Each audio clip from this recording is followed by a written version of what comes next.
The Intermountain Genealogy Registry is a database that has combined genealogical records with Intermountain data that allows us to do genetic research. There's two aspects of the genealogy that helps us in our research. First of all, it allows us to determine how much of a disease might be heritable, how much of it comes from your DNA. And then we're able to find families that have high rates of diseases, use them in genetic studies in order to locate the genes that are causing these diseases. We've recently been able to develop two studies that we have funded to look at two types of cardiovascular diseases. One is looking at atrial fibrillation, or AFib, and the other one's looking at mitral valve prolapse. What we've been able to do is find 4 families that have high rates of AFib, and we're now moving to the point of doing genetic research in them. We're collecting their DNA and looking at the genes that might be associated with that disease.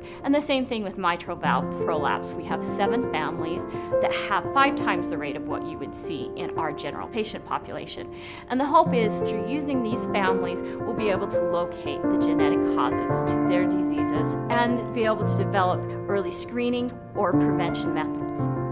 So the foundation has allowed us to expand the genealogy registry. We're just scratching the surface of what its potential is, and as we continue to have that support, we'll be able to grow that resource and be able to increase our genetic research here at Intermountain.